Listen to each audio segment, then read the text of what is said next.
Hello everyone, welcome back to my YouTube channel. I hope সকলো ভালে আছে মই ভালে আছো আজি মই আছো গোলাঘাটৰ শ্যাম বাজাজত আৰু শ্যাম বাজাজত আজি এখন প্ৰিমিয়াম সেগমেন্টৰ মটৰসাইকেল ৰিভিউ কৰিম এখন আছে ডমিনৰ 250 বাজাজ ডমিনৰ 250 আৰু ডমিনৰ 400 প্ৰিমিয়াম সেগমেন্টৰ মটৰসাইকেল হয় এতিয়া আজি মই ডমিনৰ 250 ৰিভিউ কৰিম ডমিনৰ 400 ৰ ভিডিওটো যদি আপোনালোকে চাইছে তেতিয়া হলে কমেন্ট বক্সত কমেন্ট কৰিব যদি চোৱা নাই মই মোৰ ডেসক্ৰিপচনত লিংক দি দিম তাৰ পৰা আপোনালোকে কালেক্ট কৰি চাব পাৰিব ভিডিওটো আৰু শ্যাম বাজাজত যদি আপোনালোকে বাইক বা স্কুটি লয় তেতিয়া হলে দেখিছে কিমান বাইক আৰু স্কুটিৰ কালেকচন আছে আপোনালোকে যদি প্ৰিমিয়াম সেগমেন্টৰ ডমি 400 লয় বা NS 400Z লয় তেতিয়াও ল'ব পাৰিব আৰু ইয়াত যদি কমিউটিং সেগমেন্টৰ 150 125 180 লম বুলি ভাবে তেতিয়া হলেও ল'ব পাৰিব আৰু আপোনালোকে যদি N সিৰিজৰ কিবা মটৰসাইকেল লম বুলি ভাবিছে N260 আৰু NS সিৰিজৰ কিবা লম বুলি ভাবিছে তেতিয়াও ইয়াত अवेलेबल আছে NS 200 আৰু NS 125 আৰু আপোনালোকে যদি NS 200 ৰ ৰিভিউটো চাইছে মোৰ তেতিয়া হলে কমেন্ট কৰিব যদি চোৱা নাই মোৰ ডেসক্ৰিপচনত লিংক পাই যাব তাৰ পৰা আপোনালোকে চাব পাৰিব আৰু ভিডিওটো আৰম্ভ কৰাৰ আগত মই আপোনালোকক এটা কথা জনাই দিব বিচাৰিছো আপোনালোকে যদি গোলাঘাটৰ শ্যাম বাজাজৰ পৰা বাইক বা স্কুটি কিনিম বুলি ভাবিছে তেতিয়া হলে আহিব পাৰে ইয়াত বহুত ভাল অফাৰ আৰু ডিসকাউন্ট পাব লগতে এক্সচেঞ্জ অফাৰ চলি আছে আৰু মোৰ চেনেলটোৰ জৰিয়তে যদি আহে তেতিয়া হলে বহুত ধুনীয়া এটা ডিসকাউন্ট পাব আৰু আজি মই ৰিভিউ কৰিম ডমিনৰ 250 ডমিনৰ 250 খন যদি আপোনালোকে লৈছে তেতিয়া হলে গম পাই এখন কিমান ধুনীয়া এখন টুৰিং মটৰসাইকেল হয় আৰু ডমিনৰ কথা আপোনালোকে বহুত ভালকৈ জানে কিয়নো এখন এনেকুৱা এখন মটৰসাইকেল যিখনে ৱৰ্ল্ড টুৰ কমপ্লিট কৰিছে ডমিনৰ 250 আৰু ডমিনৰ 400 ৰুট প্ৰেজেন্ট বহুত ভাল আৰু এখন হৈছে টুৰিং সেগমেন্টৰ মটৰসাইকেল যাৰ কাৰণে আপোনালোকে এটা পাৰফেক্ট গ্ৰাউন্ড ক্লিয়াৰেন্স এটা পাৰফেক্ট সিট হাইট এটা পাৰফেক্ট ৰাইডিং পজিশন এটা পাৰফেক্ট সিটিং পজিশন পাব আৰু সিটৰ কমফৰ্টৰ কথা যদি কওঁ ইয়াত আপোনালোকে স্প্লিট সিট পাব স্প্লিট সিট যদি ইয়াত ধুনীয়া এটা আপোনালোকে সিটিং পজিশন পাব এই গোটেইখিনি কথা মই এইটো ভিডিওত ডিসকাস কৰিম আপোনালোকে ভিডিওটো শেষলৈকে কানেক্ট হৈ থাকিব তেতিয়া হলে দেৰি নকৰি আজি ভিডিওটো আৰম্ভ কৰো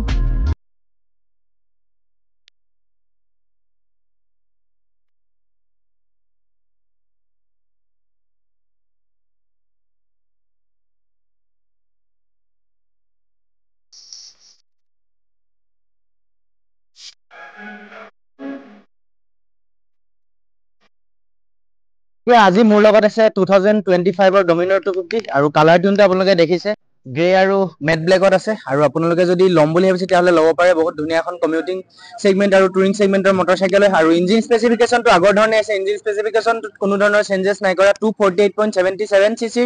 single cylinder 4 stroke 4 liquid cool engine আপোনালোকে দেখিবলৈ পাব টুইন স্পাৰ্ক ইনক্লুড হৈ আছে আৰু এখন বাইকৰ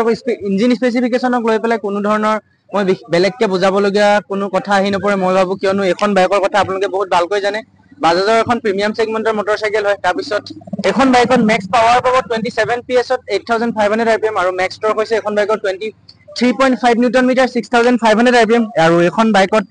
এতিয়া ইঞ্জিন স্পেসিফিকেশনটো আপোনালোকে যদি ক্যালকুলেশন কৰে 250 সেগমেন্টত তেতিয়া হলে ইঞ্জিন পাৱাৰটো এখন বাইকত আপোনালোকে এটা ধুনীয়া পাৱাৰ পাব কিয়নো 250 সেগমেন্টত এখন এনেকুৱা এখন মটৰসাইকেল যিখনত টুৰিং কেটেগৰীত এখন বেষ্ট মটৰসাইকেল হ'ব আপোনালোকৰ কাৰণে এতিয়া এখন বাইকত ফ্ৰন্টৰ সাসপেনশন কেনেকুৱা আৰু টায়াৰ প্ৰফাইল কেনেকুৱা আৰু ৰিয়াৰ সাইডৰ পৰা কেনেকুৱা ধৰণৰ এটা লুক পাব গোটেইখিনি মই আপোনালোকক এতিয়া দেখাই যাম এতিয়া এখন বাইকত আপোনালোকে এটো সাইডৰ পৰা এনেকুৱা ধৰণৰ এটা লুক পাব ইয়া দেখিছে মেটেল গ্ৰে আৰু মেট ব্লেকত এনেকুৱা ধৰণৰ কালাৰ টিউনটো আছে টেংকৰ ফালে যদি চাই আপোনালোকে গ্ৰে কালাৰত এনে ধৰণে গ্ৰাফিক্স প্যাটাৰ্ন দেখিবলৈ পাব তাৰ পিছত ডমিনৰ যোনটো লোগো এটো এনে ধৰণে 3D ত আছে তাৰ পিছত তলফাললৈ যদি চাই থাই পেডত এনে ধৰণে ৰেডিয়েটৰ গ্ৰিল টাইপ এনে ধৰণে ডিজাইন দেখিবলৈ পাব তাৰ পিছত তললৈ পেইন্টৰ স্কিমটো যদি চাই গ্ৰে কালাৰত আছে তাৰ পিছত তললৈ এনে ধৰণে ৰেডিয়েটৰ গ্ৰিল টাইপ ষ্ট্ৰাকচাৰ দেখিবলৈ পাব তাৰ পিছত ফ্ৰেমটো এখন বাইকত বাজাজে পেৰিমিটাৰ ফ্ৰেম ইউজ কৰিছে বাজাজে ডমিনৰ 400 আৰু ডমিনৰ 250 পেৰিমিটাৰ ফ্ৰেম ইউজ কৰে তাৰ পিছত এটো সাইডৰ পৰা যদি চাই middle sided fitting 5 step adjustable monoshock suspension আপোনালোকে দেখিবলৈ পাব কিয়নো এডাল নাইট্ৰক্স ফুলফিল মনোশক সাসপেনশন হয় যাৰ কাৰণে আপোনালোকে ধুনীয়া এটা বেটাৰ সফটনেস পাব এখন বাইকৰ সাসপেনশনত আপোনালোকে এখন বাইক যদি টুৰিং সেগমেন্টৰ কাৰণে লম বুলি ভাবিছে তেতিয়াহলে ডেফিনেটলি আপোনালোকে এটা ধুনীয়া ৰাইডিং পজিশন আৰু ধুনীয়া এটা সিটিং পজিশন পাব তাৰ পিছত টেল সেকশনটো যদি চাই আপোনালোকে LED টেল লেম্প এনে ধৰণে দেখিবলৈ পাব যেটো ডমিনৰ যোনটো শাইনিং হয় তেনে ধৰণে আপোনালোকে এটো টেল লেম্পটো দেখিবলৈ পাব ডমিনৰ 400 আৰু ডমিনৰ 250 টেল লেম্পটো একে ধৰণৰ হয় এবাৰ মই আপোনালোকক জ্বলাইও দেখাও এখন বাইকত আপোনালোকে LED হেডল্যাম্প আৰু LED টেল লেম্প দেখিবলৈ পাব পুৰা লাইটিং কনসেপ্টটো LED লৈ কনভাৰ্ট কৰিছে বাজাজে ইয়া দেখিছে ৰিয়াৰ টেল লেম্পটো এনে ধৰণে জ্বলে তাৰ পিছত তলফাললৈ এয়া নাম্বাৰ প্লেট এসেম্বল কৰিব পৰা পইণ্ট আৰু মাডগাৰ্ডখন আপোনালোকে প্ৰপাৰ এটা বেষ্ট বিল্ড কোৱালিটিৰ মাডগাৰ্ড আপোনালোকলৈ অফাৰ কৰিছে বাজাজে ইয়া দেখিছে প্ৰিমিয়াম সেগমেন্টৰ কাৰণে ইয়াত ধুনীয়া এটা বিল্ড কোৱালিটি পাব তাৰ পিছত এয়া হৈছে টাৰ্ণ ইণ্ডিকেটৰ আপোনালোকে এলইডিত দেখিবলৈ পাব এখন বাইকত এনেধৰণে এলইডিত পাব কিন্তু বাজাজে ডমিনৰ 250 আৰু ডমিনৰ 400ত NS 400ৰ দৰে কোনো ধৰণৰ হেজাৰ্ড কানেকশ্যন আপোনালোকলৈ অফাৰ নাই কৰা আপোনালোকে এখন বাইকত কোনো ধৰণৰ হেজাৰ্ড কানেকশ্যন নাপায় এইটো সাইডৰ যদি চাই কোনো ধৰণেও হেন্ডেলত আপোনালোকে সুইচৰ এসেম্বলিখিনিত হেজাৰ্ড কানেকশ্যন নাপায় তাৰ পিছত আকৌ এগেইন ৰিয়াৰ সেকশনলৈ আহো ৰিয়াৰ সেকশনত আপোনালোকে এনেধৰণে এলইডি টেল লেম্প আৰু এলইডি ইণ্ডিকেটৰ দেখিবলৈ পাব এই ব্লিংকাৰ্ছখিনি আপোনালোকে কমপ্লিটলি এলইডিত পাব আৰু ফ্লেক্সিবিলিটিৰ কথা যদি কওঁ এটা ধুনীয়া ফ্লেক্সিবিলিটি পাব ইমান আপোনালোকে কমিউটিং সেগমেন্টৰ যদি 110cc প্লেটিনা আৰু সিটি 100ৰ ফালে চাই তাৰ নিচিনা এটা ধুনীয়া ফ্লেক্সিবিলিটি নাপায় এটো সেগমেন্টত যদি আপোনালোকে চাই হেতু হিচাপে ঠিকে আছে তাৰ পিছত এটো সাইডৰ পৰা এনেধৰণে নাইট ৰিফ্লেক্টৰ দেখিবলৈ পাব তাৰ পিছত তললৈ হাফ মাডগাৰ্ড দেখিবলৈ পাব যাৰ কাৰণে লুকটো অলপ এট্ৰেক্টিভ লাগিছে তাৰ পিছত ৰিয়াৰ ব্ৰেকৰ মাষ্টাৰ সিলিন্ডাৰটো এনেধৰণে বাহিৰত এসেম্বল হৈ আছে যাৰ কাৰণে বাইকখনৰ এটা স্পৰ্টি লুক আহিছে ইয়াত দেখিছে মাষ্টাৰ সিলিন্ডাৰটো ৰিয়াৰ ব্ৰেকৰ এনেধৰণে বাহিৰত আছে তাৰ পিছত এয়া হৈছে ৰাইট পিলিয়ন ফুটৰেষ্টডাল এনেধৰণে কাষ্টনত আছে তাৰ পিছত এখন বাইকত আপোনালোকে ডুৱেল বেৰেল এক্সজষ্ট পাব ডুৱেল বেৰেল এক্সজষ্টৰ মাতৰ কথা আপোনালোকে বহুত ভালকৈ জানে ইয়াত দেখিছে ডুৱেল বেৰেল এক্সজষ্টৰ মাতটো বহুত ধুনীয়া হয় তাৰ পিছত এক্সজষ্টডালৰ ওপৰত এনেধৰণে হিট প্ৰটেক্টিভ কভাৰ এসেম্বল হৈ আছে যিটো মেটেলত আছে তাৰ পিছত কালাৰ টিউনটো কমপ্লিটলি মেট ব্লেকত আৰু গ্লসি ব্লেকত দেখিবলৈ পাব তাৰ পিছত ৰাইডাৰ ফুটৰেষ্টডাল এনেধৰণে কাষ্টনত দেখিবলৈ পাব তাৰ পিছত ৰিয়াৰ ব্ৰেকডাল এনেধৰণে কাষ্টনত আছে তাৰ পিছত ইঞ্জিন কালাৰ টিউনটোৰ কথা যদি কওঁ কমপ্লিটলি মেটেল ব্লেকত দেখিবলৈ পাব তাৰ পিছত বাজাজৰ লোগোটো এনেধৰণে দেখিবলৈ পাব তাৰ পিছত এখন বাইকত আপোনালোকে ৰেডিয়েটৰ গ্ৰিলখন যদি চাই ডমিনৰ 400 আৰু 250 আৰু NS 400ৰ আৰু NS 200 ৰেডিয়েটৰ গ্ৰিলটো একে হয় একেটা কনসেপ্টে ইউজ কৰিছে বাজাজে ডমিনৰ 250 টো ৰেডিয়েটৰ গ্ৰিলৰ কনসেপ্টটো একে হয় তাৰ পিছত তলফাললৈ এখন বাইকত এনেধৰণে লেগ গাৰ্ড দেখিবলৈ পাব তাৰ পিছত কোম্পানীয়ে ডিসলক আপোনালোকলৈ এনেধৰণে অফাৰ কৰিছে তাৰ পিছত আন্ডাৰবেলি যদি চাই আপোনালোকে আন্ডাৰবেলিখন এনেধৰণে দেখিবলৈ পাব আৰু আন্ডাৰবেলিটো এনেধৰণে গ্লসি গ্ৰে কালাৰত এনেধৰণে গ্ৰাফিক্স প্যাটাৰ্ন দেখিবলৈ পাব তাৰ পিছত আন্ডাৰবেলিত এনেধৰণে এটা ষ্ট্ৰাকচাৰ আছে মাডগাৰ্ডৰ তাৰ পিছত এনেধৰণে এটা গ্ৰাউণ্ড লেভেলৰ আন্ডাৰবেলি আপোনালোকে এখন বাইকত দেখিবলৈ পাব তাৰ পিছত ফ্ৰণ্টৰ পৰা এনেধৰণে এখন ডাঙৰ ৰেডিয়েটৰ গ্ৰিল দেখিবলৈ পাব দেখিছে তাৰ পিছত ফ্ৰণ্টৰ সাসপেনশনৰ কথা যদি কওঁ এখন বাইকত আপোনালোকে telescopic 37mm upside down suspension দেখিবলৈ পাব ইয়া দেখিছে সাসপেনশনডাল এনেধৰণে আছে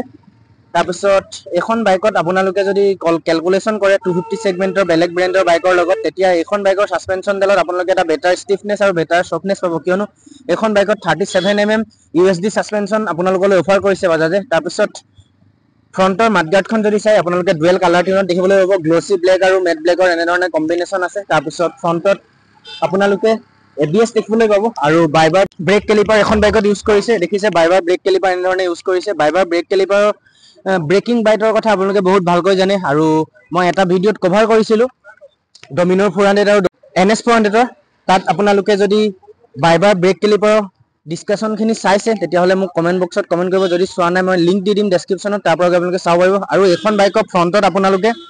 117 সেকশনৰ টায়াৰ পাব মানে 180 সেকশনৰ টায়াৰ আৰু হুইল সাইজ হৈছে 17mm তাৰ পিছত এখন বাইকৰ ফ্ৰণ্টত 300mm ৰ ডিস্ক দেখিবলৈ পাব ইয়া দেখিছে 300mm ৰ ডিসপ্লেট আৰু ইয়া ABS ৰ ৰিং এনেধৰণে ইনক্লুড আৰু এখন বাইক সেফটি পাৰপজৰ ফালৰ পৰা ধ্যান ৰাখি বাজাজে ডুৱেল চেনেল ABS আপোনালোকলৈ অফাৰ কৰিছে এখন বাইকত আপোনালোকে ডুৱেল চেনেল ABS পাব ইয়া দেখিছে এটো সাইডেও এনেধৰণে ABS ৰ ৰিং এনেধৰণে এসেম্বল হৈ আছে এখন বাইক ডুৱেল চেনেল ABS এ ইনক্লুড হৈ আছে হেতু কাৰণে আপোনালোকে ব্ৰেকিং বাইট এখন বাইকত বহুত স্মুথ আৰু স্কিড হোৱাৰ চান্স নাই তাৰ পিছত ফ্ৰণ্টত এনেধৰণে বাইবাৰ ব্ৰেক কেলিপাৰ ইউজ কৰিছে আৰু ৰিয়াৰ সাইডে এখন বাইকত বাইবাৰ ব্ৰেক কেলিপাৰ ইউজ কৰিছে দেখিছে বাইবাৰ ব্ৰেক কেলিপাৰ ইউজ কৰিছে ৰিয়াৰ আৰু ফ্ৰণ্ট দুটা সাইডে আৰু ৰিয়াৰ সাইডে এখন বাইকত আপোনালোকে 130/70 17 সেকশনৰ টায়াৰ পাব মানে 130/70 সেকশনৰ টায়াৰ সাইজ আৰু 17 ইঞ্চ হুইল সাইজ আৰু এখন বাইকত এনেধৰণে নৰ্মেল এলয় দেখিবলৈ পাব ডমি 400 ত যিদৰে ডায়মণ্ড কাট এলয় বাজাজে অফাৰ কৰে তেনেধৰণে আপোনালোকে এখন বাইকত ডায়মণ্ড কাট এলয় নাপায় এনেধৰণে নৰ্মেল মেটেলত এলয় দেখিবলৈ পাব আৰু হুইলত এনেধৰণে গ্ৰাফিক্স দেখিবলৈ পাব গ্ৰে কালাৰত এয়া দেখিছে তাৰ পিছত ফ্ৰণ্টতো এনেধৰণে গ্ৰাফিক্স আছে গ্ৰে কালাৰত তাৰ পিছত এখন বাইকৰ এতিয়া ৰিয়াৰ প্ৰফাইললৈ আহো ৰিয়াৰ প্ৰফাইলত আপোনালোকে ডমিনৰ 250 এনেধৰণে লোগোটো দেখিবলৈ পাব 3D ত তাৰ পিছত ৰিয়াৰ সাইডে এনেধৰণে ডুৱেল গ্ৰেভ ৰেইল দেখিবলৈ পাব যেটো মেটেলত আছে তাৰ পিছত ৰিয়াৰ সেকশনৰ পৰা এনেকুৱা ধৰণৰ এটা লুক পাব আৰু এতিয়া সিটিং পজিশনৰ ফালে আহো সিটিং পজিশনটো আপোনালোকে এখন বাইকত স্প্লিট সিট পাব স্প্লিট সিট যদি এখন বাইকত এটা ধুনীয়া সফটনেস পাব দেখিছে যোনটো ফোম ইউজ কৰিছে মেবি ধুনীয়া পাৰফেক্ট ফোম ইউজ কৰিছে, যাৰ কাৰণে ইমান ধুনীয়া এটা চফ্টনেছ আপোনালোকে ফিল কৰিব। তাৰপিছত পিলিয়নক বহায়ো ৰাইডাৰজনে এখন বাইকত চলাওঁতে ইমান ধুনীয়া এটা ৰাইডিং পজিশ্যন পাব। মোৰ তাত লৈ একো ক'বলগীয়া নাই, কিয়নো এখন বাইক টুৰিং ছেগমেণ্টৰ মটৰচাইকেল হয়, আপোনালোকে বহুত ভালকৈ জানে। তাৰপিছত টেংকৰ ফালে আহোঁ। এখন বাইকৰ ফিউল টেংক কেপাচিটি হৈছে 13 লিটাৰ ফিউল টেংক কেপাচিটি পাব, আৰু কোম্পানীয়ে ক্লেইম কৰা মতে এপ্ৰক্স মাইলেজ 35 মান পাব আপোনালোকে। যদি আপোনালোকে নিজে এখন বাইক অন কৰিছে কমেণ্ট বক্সত কমেণ্ট কৰি নাপাৰিব মাইলেজ কিমান পায়। আৰু টেংকত এনেধৰণে টেংক পেড দেখিবলৈ পাব, আৰু তাত এনেধৰণে কাৰ্বন ফাইবাৰৰ টাচ দেখিবলৈ পাব। তাৰপিছত মেটেলৰ কোৱালিটি এয়া আপোনালোকে মেটেলত নাপায়, ফাইবাৰত দেখিবলৈ পাব। এয়া দেখিছে, তথাপিও প্ৰিমিয়াম ছেগমেণ্টৰ কাৰণে বাজাজে এটা ধুনীয়া বিল্ড কোৱালিটি আপোনালোকলৈ অফাৰ কৰিছে। তাৰপিছত ফ্ৰণ্টত আপোনালোকে এনেধৰণে ডুৱেল ডিছপ্লে ছেটআপ দেখিবলৈ পাব। ওপৰৰ প্ৰাইমেৰী ডিছপ্লেখনত এনেধৰণে আপোনালোকে ফুল্লি ডিজিটেলত দেখিবলৈ পাব, আৰু ইয়াত average fuel economy, real time, gear shift indicator, odometer, trip A, trip B, তাৰপিছত এয়া দেখিছে ৰিয়েল টাইম, তাৰপিছত fuel economy, average fuel economy, এই গোটেইখিনি ইনফৰমেশ্যন ইয়াত পাব। তাৰপিছত আপোনালোকে সৰু ডিছপ্লেখনত ABS আৰু বাজাজৰ লগতো এনেধৰণে, চৰি এইটো অলপ ব্ৰেণ্ড নিউ বাইক কাৰণে এনেধৰণে লাগি আছে, তাৰ কাৰণে আপোনালোকে ইগন'ৰ কৰিব। এয়া দেখিছে, তাৰপিছত ইয়াত বাজাজৰ লগতো এনেধৰণে ব্লিংক হ'ব। তাৰপিছত আপোনালোকে যদি বাইকখনত ফিউল কনজিউম কৰোৱা নাই তেতিয়াহ'লে তাত এনেধৰণে ফিউলৰ ইণ্ডিকেট হ'ব। এনেধৰণে ডুৱেল ডিছপ্লে ছেটআপ পাব। তাৰপিছত ছুইচৰ এছেম্বলিখিনিৰ কথা যদি কওঁ, ইয়াত আপোনালোকে এইটো দেখিব যে ইঞ্জিন কিল ছুইচ। তাৰপিছত এয়া হৈছে আপোনালোকে যদি হেডলেম্পটো এখন বাইকৰ জ্বলাম বুলি ভাবে তেতিয়া প্ৰথমতে ইগনিশ্যন অন নকৰিলে এনেধৰণে নৰ্মেল DRL এনেধৰণে জ্বলি থকা দেখিবলৈ পাব। তাৰপিছত আপোনালোকে যদি সেলফ ষ্টাৰ্ট দিয়ে বা হাই বিমটো অন কৰে এনেধৰণে দেখিবলৈ পাব ফুল্লি LED হেডলেম্প। তাৰপিছত আপোনালোকে এনেধৰণে LED ব্লিংকাৰ্ছখিনি দেখিবলৈ পাব। ইয়াৰ ফ্লেক্সিবিলিটিৰ কথা যদি কওঁ, ধুনীয়া এটা ফ্লেক্সিবিলিটি আপোনালোকে পাব, আৰু ফ্ৰণ্টৰ ফালৰ পৰা এনেকুৱা ধৰণৰ এটা লুক পাব। তাৰপিছত এগেইন এইটো চাইডে আপোনালোকে এনেধৰণে হাই বিম ল' বিমৰ ছুইচটো পাব। তাৰপিছত এইটো হৈছে পাছিং ইণ্ডিকেটৰ, এইটো দেখিছে পাছিং ইণ্ডিকেটৰটো এনেধৰণে আছে। তাৰপিছত এইটো হৈছে টাৰ্ণ ইণ্ডিকেটৰ, তাৰপিছত এইটো হৈছে হৰ্ণ। আৰু হৰ্ণৰ কথা আপোনালোকে জানেই, বাজাজে ডুৱেল চাইডেড হৰ্ণ এখন বাইকত এছেম্বল কৰিছে, আৰু বাজাজৰ সকলোবিলাক বাইকতে ডুৱেল চাইডেড হৰ্ণ থাকে, যাৰ কাৰণে এগেইনষ্ট পাৰ্টিয়ে বহুত ধুনীয়াকৈ শুনি পায়, আৰু হৰ্ণৰ মাতটো বহুত লাউড হয়। তাৰপিছত এনেধৰণে এটা মিটাৰ কনচোল পাব, আৰু ককপিটৰ ফালৰ পৰা এনেধৰণে এটা লুক পাব। আৰু এয়া হৈছে ৰিয়েৰ ভিউ, দেখিবলৈ মিৰৰ কনচেপ্ট এনেধৰণে পাব। নৰ্মেল এটা এনেকুৱা ধৰণে বেণ্ড পাইপডাল দেখিবলৈ পাব মিৰৰত। তাৰপিছত এইটো চাইডে এনেধৰণে আছে, আৰু মিৰৰত আপোনালোকে ৰিয়েৰ ভিউটো ধুনীয়াকৈ দেখা পাব, ন' ডাউট। তাৰপিছত এখন বাইকৰ গ্ৰাউণ্ড ক্লিয়াৰেঞ্চৰ কথা যদি কওঁ, এখন বাইকত আপোনালোকে 157 mm গ্ৰাউণ্ড ক্লিয়াৰেঞ্চ পাব। ইয়াত দেখিছে 157 mm ground clearance. 157 mm ground ক্লিয়াৰেঞ্চৰ কাৰণে আপোনালোকে এখন বাইকত ৰুৰেল এৰিয়াবিলাকত আৰু সৰু সুৰা অফৰোডিং বিলাকত ডেফিনেটলি ৰাইড কৰিব পাৰিব, কিয়নো এখন টুৰিং ছেগমেণ্টৰ মটৰচাইকেল হয়। এখন বাইকত যদি আপোনালোকে আফটাৰ মাৰ্কেটকে ৰিয়াৰ চাইডে টপ বক্স আৰু আপোনালোকে যদি ৰাইডিং পাৰপজত এখন বাইক ইউজ কৰে, তেতিয়া দুইটা চাইডে লাগেজ বেগ যেতিয়া এখন বাইকত এছেম্বল কৰিব, তেতিয়া বাইকখনত গ্ৰাউণ্ড ক্লিয়াৰেঞ্চৰ ফালৰ পৰা আপোনালোকৰ এটা ডিফিকাল্টি অনুভৱ হ'ব পাৰে। কিন্তু এখন বাইকৰ যোনটো গ্ৰাউণ্ড ক্লিয়াৰেঞ্চ হয়, আপোনালোকে সৰু সুৰা অফৰোডিংবিলাক আৰামত চলাব পাৰিব। একেবাৰে প্ৰপাৰ ৰুৰেল এৰিয়াবিলাকত চলাব নোৱাৰে, কিন্তু সৰু সুৰা অফৰোডিঙৰ কাৰণে এখন বাইক পাৰফেক্ট হ'ব আপোনালোকৰ কাৰণে। তাৰপিছত এখন বাইকৰ চিট হাইটৰ কথা যদি কওঁ, এখন বাইকত আপোনালোকে 800 mm চিট হাইট পাব। 800 mm চিট হাইটৰ কাৰণে আপোনালোকৰ হাইট যদি 5.5 হয় বা 5 ফিটো হয়, তেতিয়া আপোনালোকে এখন বাইক আৰামত চলাব পাৰিব। এবাৰ মই আপোনালোকক বহিও দেখাম, আৰু এক্সজষ্ট নোটটো আপোনালোকক শুনাই দিম এখন বাইকৰ এক্সজষ্ট নোটটো কেনেকুৱা, কিয়নো এখন বাইকত বাজাজে ডুৱেল বেৰেল এক্সজষ্ট ইউজ কৰিছে। ইয়াত দেখিছে ডুৱেল বেৰেল এক্সজষ্টৰ কথা আপোনালোকে বহুত ভালকৈ জানে। ইয়াত এয়াৰ ৰিলিজ হোৱা হোল দুটা থাকে, ইয়াত দেখিছে আপোনালোকে, এইটো এটা ডুৱেল বেৰেল এক্সজষ্টৰ মাতটো বহুত বেছি টাইপত আহে। এটা আফটাৰ মাৰ্কেট এক্সজষ্ট লগালে বাইক এখনৰ মাতটো যি ধৰণে আপোনালোকে শুনিবলৈ পাব, তেনেকুৱা ধৰণৰ এটা মাত আহিব। এতিয়া মই দেৰি নকৰি এখন বাইকৰ এক্সজষ্ট নোটটো আপোনালোকক শুনাই দিওঁ। আৰু এখন বাইকৰ এক্সজষ্ট নোটটো শুনোৱাৰ আগত মই আপোনালোকক এখন বাইকৰ কাৰ্ভ ৱেটটো জনাই দিব বিচাৰিছোঁ। এখন বাইকৰ কাৰ্ভ ৱেট হৈছে 180 kg। 180 kg প্ৰিমিয়াম ছেগমেণ্টৰ এখন মটৰচাইকেল যদিও পাৰফেক্ট বুলি ক'ব লাগিব, কিয়নো 180 kg ৱেট যিকোনো এখন বাইকৰ যদি কেলকুলেশ্যন কৰে আপোনালোকে একজেক্ট 250 ছেগমেণ্টৰ যদি বেলেগ ব্ৰেণ্ডৰ বাইকো আপোনালোকে যদি কেলকুলেশ্যন কৰে মিলাই পেলাই কাৰ্ভ ৱেটটো পাৰফেক্ট বুলি ক'ব লাগিব, 180 kg ৱেট। তাৰ এখন বাইকত ডুৱেল বেৰেল এক্সজষ্টৰ এক্সজষ্ট নোটটো কেনেকুৱা মই আপোনালোকক শুনাই দিওঁ।